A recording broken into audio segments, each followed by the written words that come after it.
So in both games, mining is extremely tedious, unlucky, and then you have to go and get your ores refined, and it's always random.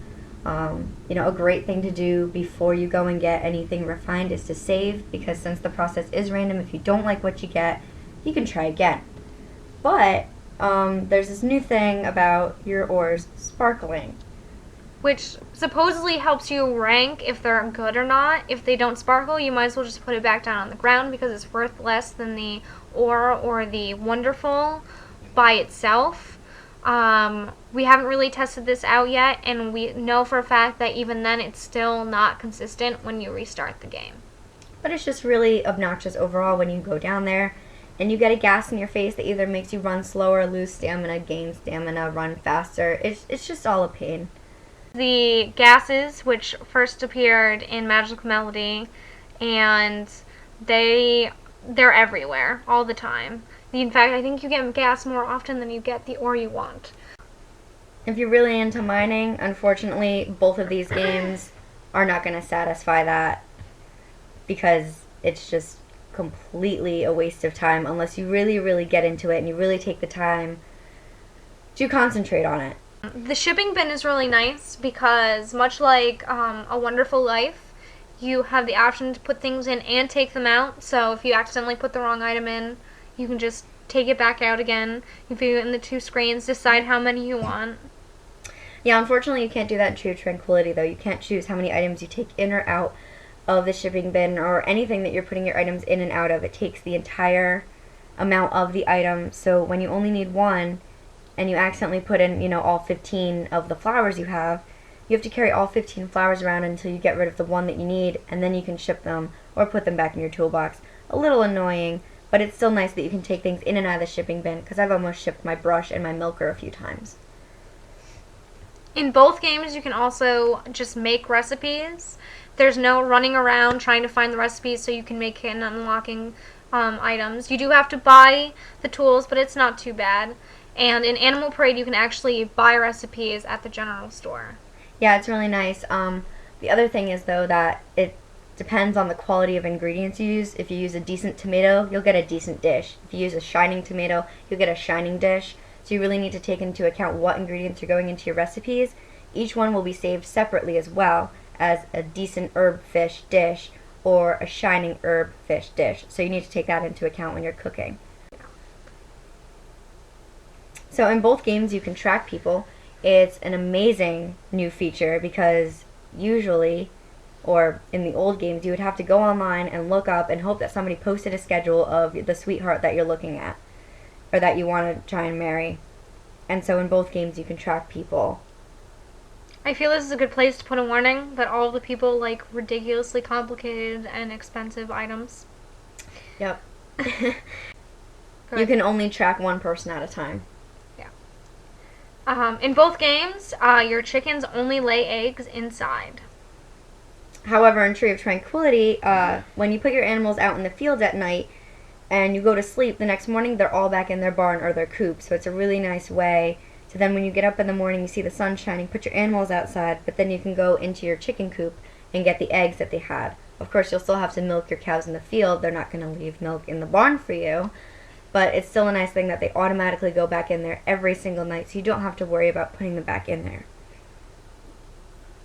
But an awful thing about Tree of Tranquility with your animals being able to go indoors and outdoors, if you're not careful and you put them outdoors during rain or snow, they have these terribly adorable sad faces with X's over their eyes that tell you that they are just so miserably unhappy with the decision you've just made to put them outside in the rain.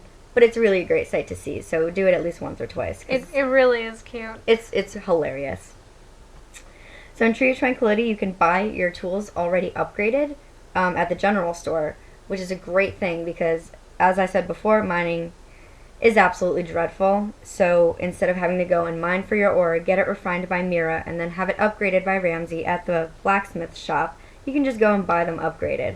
Great shortcut. I'm not sure if it's more expensive. It probably is because it's a shortcut, but it'd be worth it if you really don't want to go into the mines. And so far it doesn't look like you can do that in Animal Parade. So a great thing about Tree of Tranquility as well is that you can have a part-time job to raise some money for yourself.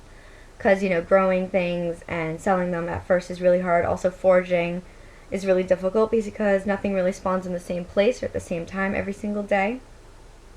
But the also really great thing about a part-time job is you can get a part-time job anywhere during the day. The earlier you go, the more money you will make. Some places will keep you until 5 p.m., some places will keep you until 6. It's just the place you go to. But at night, you can go to the bar from 6 to midnight and work another part-time job, which gets you even more money. If you do two part-time jobs a day and you go as early as possible, you can earn around $400 a day. A downside of tree tranquility is that you're not told how long crops take to grow. You're only told that they take a long time to grow or that they take a short time to grow, and you're not told if they're renewable or not. So it's very frustrating. Try and go online and find a list of this, because I know I was trying to figure out if my crop was going to make it until the 28th of the month, and it ended up not, and I lost all that money. I was really upset. And as I stated earlier, you don't start with a barn and you don't start with a coop. So you have to go and buy those things once you gain enough money and you go and get all the lumber and stone. But you also don't start off with a calendar or a TV, which was really frustrating for me the other day when I went onto my game after I hadn't played for a while. I didn't know why it said summer 10 because I wasn't reading the screen right. I thought it said spring 10 and I had lost all my progress. So really, first thing you should do, go get a calendar so you know what season you're in and you know what day it is and you know when the festivals occur on. A downside of tree tranquility, you can't eat anything you pick up except herbs and berries. You can't eat fruit and veggies that you get from your crops, and you can't eat fish that you fish for yourself. You can eat these things, however, if you were to cook them in a meal, and you can give them to other people. I unfortunately couldn't eat them when I wanted to get my stamina up one day, and it was really frustrating. So just keep that in mind when you're working really hard and you need to get your stamina up. You can't do it with those 3 things.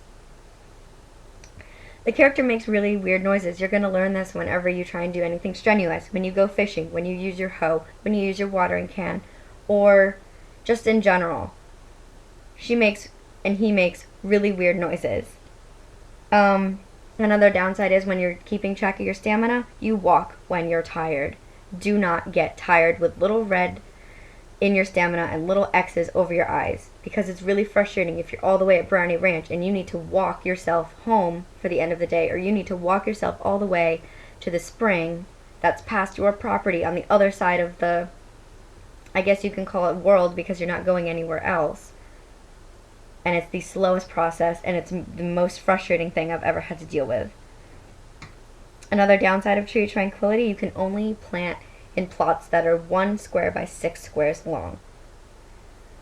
And this makes no sense, because as you're upgrading your watering can, you can then start watering things in 3 by 3 plot areas, but you can't plant your crops in this way, so keep that in mind.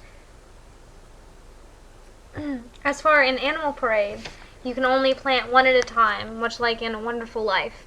So you have to buy 9 seeds for 9 spots. Animal Parade is a lot different than Tree and Tranquility in a couple of ways. They tell you exactly how long things take to grow and if they're renewable or not, which is nice. But again, you have to do it one by one. You start with a barn and coop, but you don't have a TV either. But a huge upside, which I haven't seen in any of the other games, is when you're going around meeting people, you actually get a cow. And you get to choose what color it is. You have to pay $5,000 to get your farm. You can pay it at any time, but you still have to pay it. And you can't select your plot. There's no choosing anything. There are 2 other kind of empty plots of grass. You can see where you can buy. In Animal Parade, you pay $5,000 for your farm. You don't have to pay it right off. You have as long as you want to pay it. And you don't have any choice in where anything goes. In fact, you can expand your farm, but you can see the plots next to your farm that you can live. In the barn, you can only have 3 types of animal at any time. So you can only have sheep, goats, and cows, or horses, ostriches, and cows. It's just disappointing.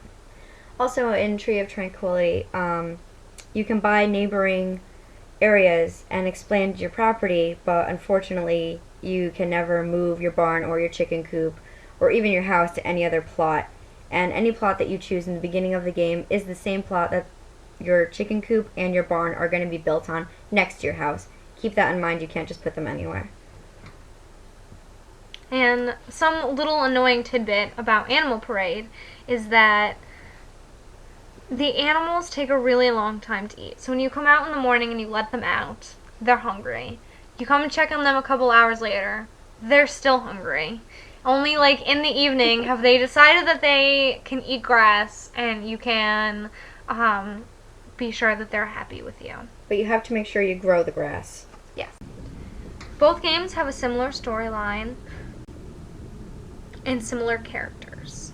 In both stories, you still have to save the mother tree and save the island and, save the world. But yeah, some characters are different in both games. In Tree of Tranquility, you have to unlock both Phoebe and Calvin, whereas in Animal Parade, you already have Phoebe. So take note of the characters, maybe read into them a little bit, because in Tree of Tranquility, you have to unlock a very big number of people, and they only come on the 1st and 15th of the month, only after you unlock the first rainbow. In Animal Parade, it has more to do with things you ship as well as where you are in the general plot. And you have different people, and they come kind of randomly. You can't, wait for them. It's less, I guess I would say it's less ordered than it is in Tree of Tranquility. It's kind of... So in Tree of Tranquility, some old characters pop up. You get Ellie and Gray. We've seen them in numerous other Harvest Moon games. It's really nice because they're actually both wearing the same clothes that they had in their old games, so it's really easy to identify them, but you can't marry either one of them. It's just really nice to see that they're back in these games. And in Animal Parade, you have a couple extra characters. You have a witch and a warlock, and you also have a god along with your goddess. That is different than Tree of Tranquility. You don't get those things, and you cannot marry your goddess. Yes, in Animal Parade, once you unlock everything and complete the plot, you can... In Animal Parade, you cannot ignore the plot.